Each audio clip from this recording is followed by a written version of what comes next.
Nos campos de concentração, os judeus e ciganos eram obrigados a trabalhar em péssimas condições, além de castigos. Eles também serviam para terem seus corpos usados em experimentos científicos. Na realidade, não apenas judeus, mas todos os que se colocavam contra os ideais do partido foram colocados nesses campos. Durante este período foram mortos 6 milhões de judeus nas câmaras de gás e seus corpos jogados em valas comuns. Outros eram queimados nos fornos para destruir qualquer vestígio do povo nos locais. Seria desagradável entrar em detalhes sobre esses momentos terríveis daqueles que sofreram dos diversos campos de concentração.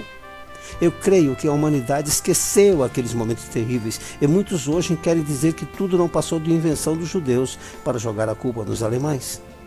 Se estou tocando nesse ponto, é que, ao olharmos os corpos mortos durante este período, que foram fotografados na época, veremos sim corpos com apenas pele e ossos.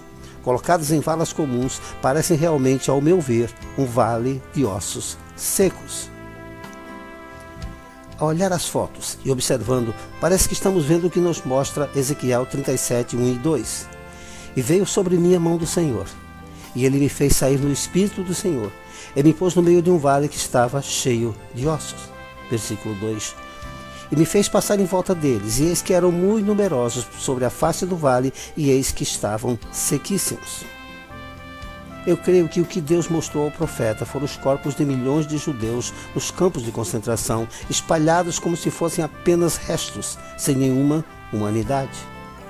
Deus manda que o profeta diga aos ossos para que entre e o Espírito neles, e a partir de então ele presencia nascerem nervos, carnes nesses ossos, e depois vê levantar um exército numeroso. Nos versículos seguintes, 12 e 14, vemos que o Senhor mostra ao profeta o retorno à sua terra natal para constituir-se outra vez em nação. Versículo 12. Portanto, profetize e dize-lhes: assim diz o Senhor Deus, eis que eu vos abrirei os vossos sepulcros, e vos farei subir das vossas sepulturas, ó povo meu, e vos trarei à terra de Israel. Versículo 13. E sabereis que eu sou o Senhor, quando eu abrir os vossos sepulcros, e vos fizer subir das vossas sepulturas, ó povo meu. Versículo 14.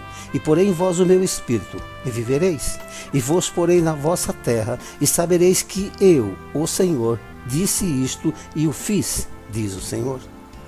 O holocausto nada mais foi do que o cumprimento da recusa do povo em querer estabelecer o Estado de Israel enquanto ainda estava em boas condições. Como sempre, o homem sempre foi corrompido pelo dinheiro que estava ganhando e devido a certa segurança que tinham nesses países. Da mesma forma que veio a maldição, veio também a redenção. Sabemos que Deus restaurou a Israel sua cidade de Jerusalém no ano de 1948.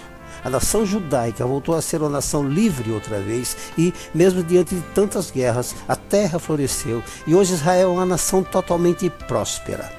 Podemos ver outra parte do cumprimento dessas profecias de retorno também no livro de Isaías, quando o profeta descreve a visão de navios que voltavam para Israel em Isaías 60, 8 a 9. Versículo 8. Quem são estes que vêm voando como nuvens e como pombas às suas janelas? Versículo 9. Certamente as ilhas me aguardarão, e primeiro os navios de Tarsis, para trazer os seus filhos de longe, e com eles a sua prata e o seu ouro, para o nome do Senhor teu Deus, e para o Santo de Israel, porquanto ele te glorificou. Voando como nuvens e como pombas às janelas? Isto não seria a figura de aviões? Os navios de Tarsis para trazer os teus filhos de longe não seriam os muitos navios oriundos da Europa? Tarsis significa algum lugar da Europa, ou mesmo significa navios grandes para carregar mercadorias ou pessoas. Não foi assim que os judeus voltaram para suas terras?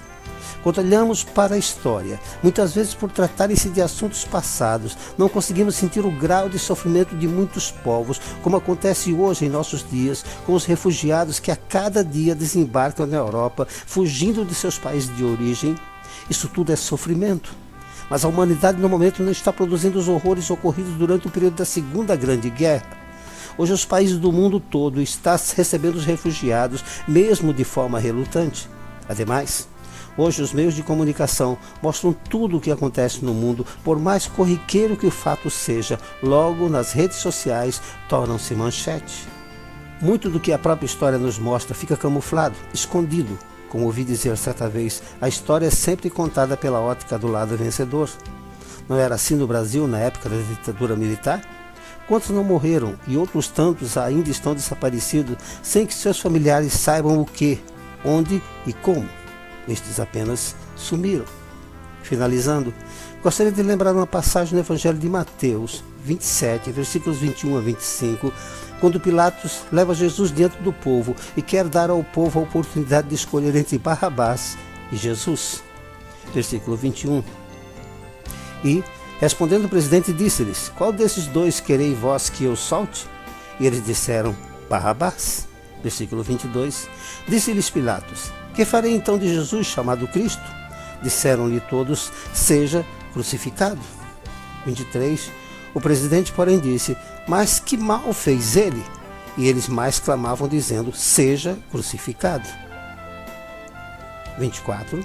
Então Pilatos, vendo que nada aproveitava, antes o tumulto crescia, tomando água, lavou as mãos diante da multidão, dizendo: estou inocente do sangue deste justo, considerai isto.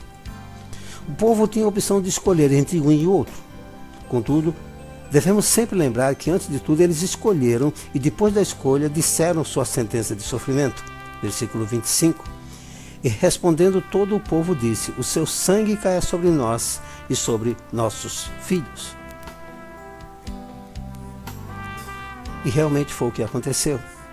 O sangue caiu sobre suas cabeças e dos seus filhos durante séculos, até que no século XX, 19 séculos depois, voltaram à sua terra.